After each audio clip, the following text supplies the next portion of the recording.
Kalau kita bermazhab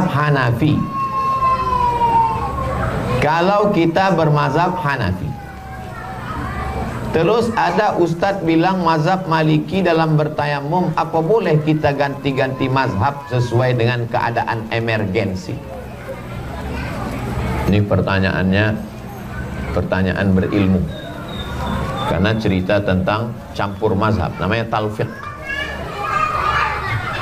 Karena di rumah sakit emergensi, ruang ICU tidak bisa pakai debu, tak bisa sampai ke siku, dipakainya mazhab Maliki.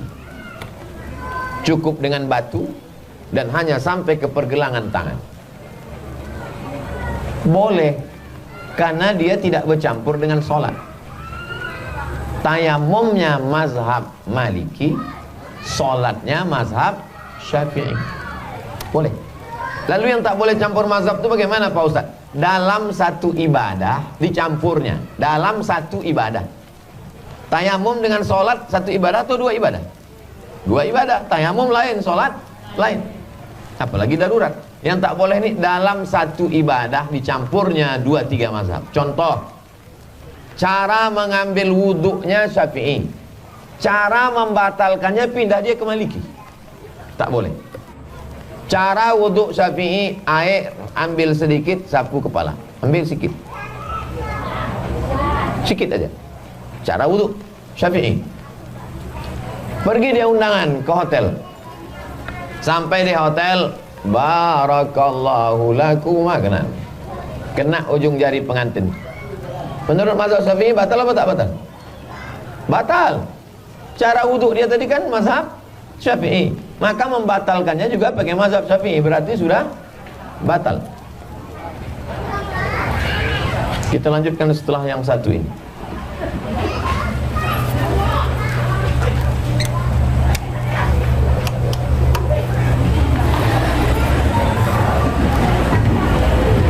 Nanti kalau tak saya hidupkan lampu, nampak di rekaman tuh muka saya hitam.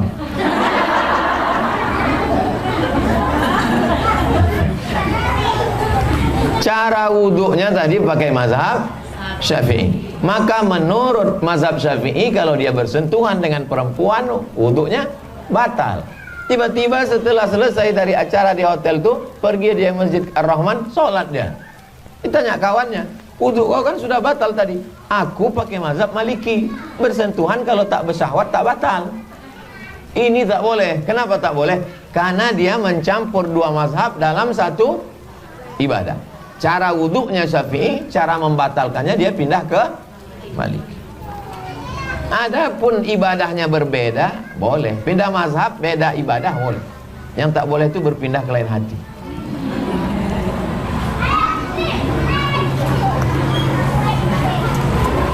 Apa manfaat membaca surat Al-Waqi'ah? Siapa yang membaca surat Al-Waqi'ah, maka dia dijauhkan Allah dari faqah.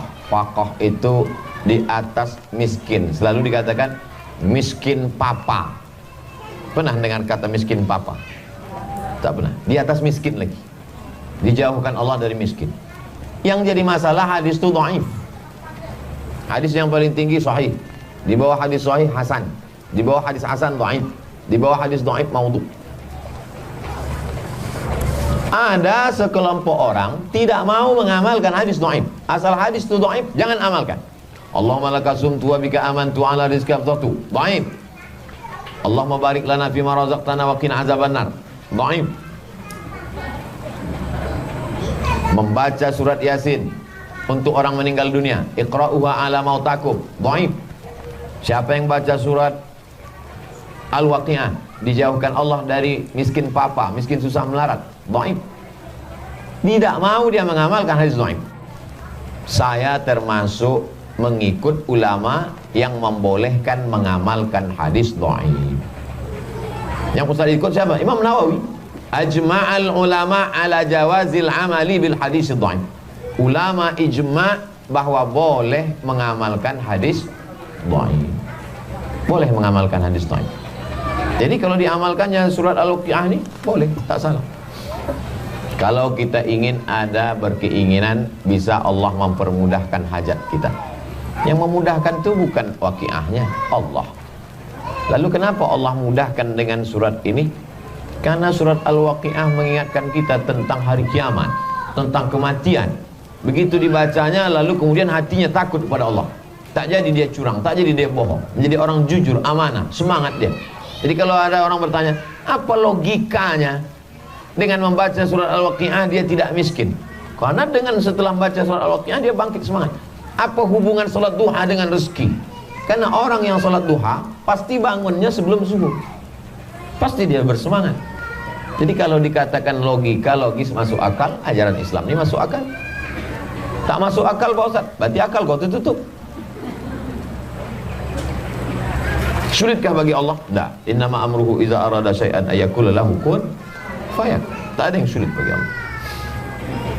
Apa hukumnya kita umat Islam melayat ke rumah non muslim kalau ada tetangga kita tidak Islam meninggal dunia dia, kita ikut berbela sungkawa duka cita, maka kita sekedar ikut duka cita tanpa ikut ritual. Jangan ikut misa, jangan ikut ibadah, jangan ikut kegiatan agamanya. Datang kita ke situ, aku ikut berbela sungkawa atas meninggalnya bapakmu karena dia sama aku baik dulu. Kalau ada hutang dibayar apa tidak? Bayar. Nah, pula anggap lunas. Alhamdulillah Pak Ustaz, berbeda agama kami lunas. Kata siapa? Nabi SAW meninggal. Meninggal Nabi, baju besinya tergadai. Wadir'uhu marhunatun inda yahudiyin bisalatina sa'an min tamrin. Baju besi Nabi tergadai di tangan orang Yahudi tak Islam, karena Nabi meminjam 30 sok. 30 sok kali 3 kilo sama dengan 90 kilo gandum. Itu menunjukkan Nabi ada interaksi sosial dengan non muslim. Dibayar. Silaturahim tak putus. Ummi matat, emakku mati, kata Asma. Asma itu sahabat Nabi, ipar Nabi, saudara Aisyah. Lain emak, sama-sama ayahnya Abu Bakar Siddiq. Emak Asma tak Islam. Datanglah emaknya yang tak Islam ini menjumpai Asma di Madinah dari Makkah 500 km. Afa asiluha, boleh aku silaturahim dengan yang tak seagama? Kata Nabi, silakan silaturahim. Afa utiha, boleh aku beri dia hadiah? Silakan. Berkirim makanan boleh. Makanan kita dia makan, makanan dia, makanan kita dia makan, makanan dia tengok dulu. Kalau kue kaleng makan, kalau bubur ayam ada ikhtilaf nampaknya Ibu. Nah memang namanya bubur ayam, tapi bekas memasak tuh kan belum disama. Baru ingat, oh iya, tadi ingat ayamnya. Nah jadi insya Allah kita karena sudah terbiasa bertetangga dengan non muslim, itu sudah lazim biasa. Kalau di Medan orang undangan pesta dibuat ada 2 tenda. Tenda makanan Islam, tenda makanan tak Islam, karena bertetangga dengan kawan yang tak Islam. Jadi kalau kita datang undangan, ya datang, jangan ikut ritualnya. Datang, makan sini. Jangan makan sini, singgah pula sini. Kau kenapa situ? Sikit aja Pak Ustaz. Oh lain. Jangan ikut ritual. Sekedar cukup bela sungkawa, menunjukkan bahwa kita bertetangga baik, berkawan baik. Islam ini tidak mengajarkan membunuh orang hanya karena berbeda agama. La yanhakumullahu 'anil ladzina lam yuqatilukum fid din. Kalau mereka yang tak seagama denganmu itu tidak memerangimu, walam yukhrijukum min diyarikum, tidak mengusirmu dari kampung halamanmu. 2 syaratnya. Dia tidak memerangimu, dia tak mengusirmu dari kampung halamanmu. Anta baruhum, kau boleh baik, buat baik sama dia. Wa tuqsitu ilaihim, bersikap adil. Kalau dia tidak mengusirmu, dia tidak memerangimu, kau boleh bersikap adil dan berbuat baik kepada dia. Ini ajaran Islam. Ajaran Islam itu asal tak sama agama, pancung kepalanya, larikan kompornya. Islam ini agama yang berlapang dada menerima perbedaan. Wala ana abidu ma'abattum wala antum abiduna ma'abud lakum dinukum waliyan. Itulah kaji kita petang ini. Ada kertas susulan? Habis. Mudah-mudahan yang kita lakukan petang ini diridhai Allah Subhanahu wa taala, dicatat sebagai amal soleh.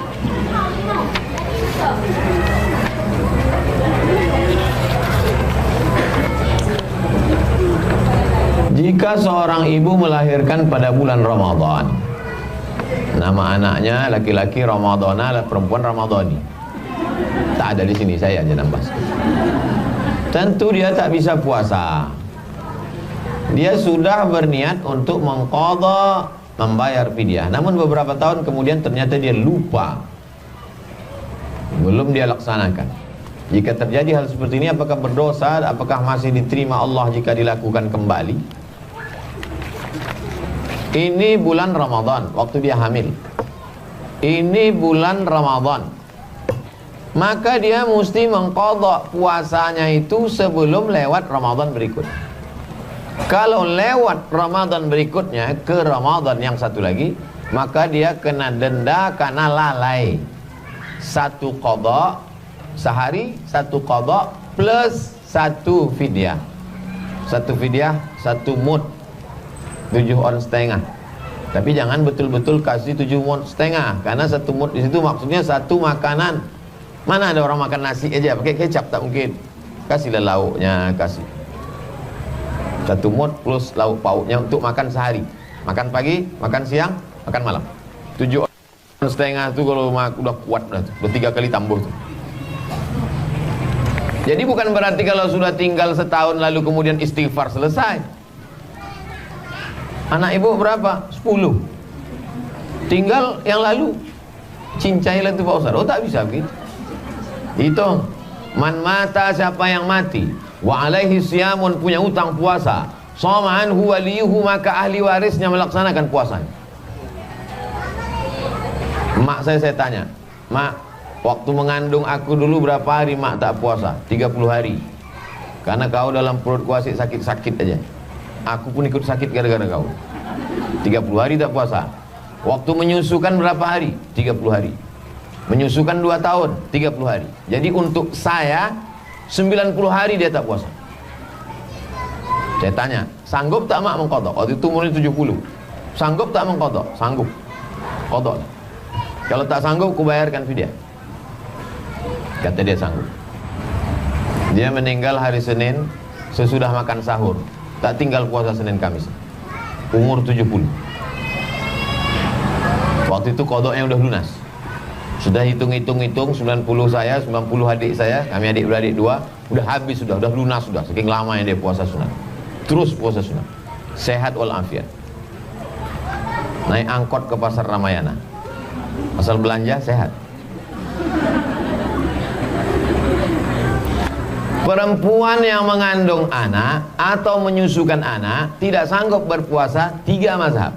Mazhab yang pertama mengatakan qadha saja, tak bayar fidyah. Mazhab kedua mengatakan bayar fidyah saja, tidak qadha.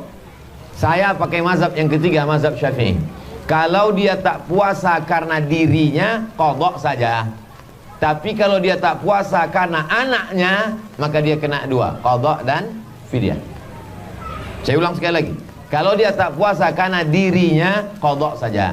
Tapi kalau dia tak puasa karena dirinya dan anaknya, maka dia kena 2, qadha dan fidyah. Ibu sehat, kata dokter. Sehat saya, Bu dokter, sehat. Cuman anak ibu ni ku tengok lemas, kritis. Maka dia pun makan karena takut anaknya itu lemas. Maka dia kena 2. Dia qadha dan bayar fidyah. Oke. Si ibu tadi dia tak puasa karena anaknya. Maka dia ikut mazhab Syafi'i, mengqadha dan bayar fidyah. Ternyata sudah lewat Ramadan ini ke Ramadan berikutnya, kena dia 3. Qadha, fidyah karena anak, fidyah karena lalai. Apakah kalau bertambah Ramadan berikutnya bertambah fidyahnya? Tidak. Fidyah hanya bertambah karena sekali saja. Tidak langsung bertambah, habislah beras kita. Ini tentang masalah membayar fidyah. Kalau mau kurban harus sudah akikah dulu? Enggak. Tak ada hubungan akikah sama kurban. Akikah saya itu adalah amal ayah saya. Adapun kurban saya itu amal saya. Saya ulang sekali lagi. Akikah saya itu amal ayah saya untuk saya. Sama nanti kalau anak saya lahir, amal saya untuk anak saya.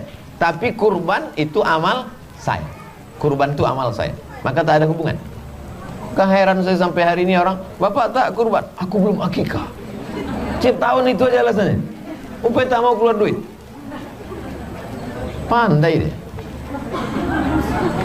Ibu yang belum akikah boleh mengakikahkan dirinya. Saya bahas dalam buku 37 masalah populer. Dalil hadis Nabi. Aqa'an nafsi ba'da ma bu'itsa nabiyan. Nabi mengakikahkan dirinya sendiri sesudah jadi nabi. Berarti sudah 40. Kalau ada di antara ibu yang tidak akikah dulu kecil, mau akikah sekarang, beli satu kambing, masak. Hari Jumat bawa ke sini. Insyaallah kita doakan. Tapi tak bisa kami ayun pakai marhaban. Gantung sini patah.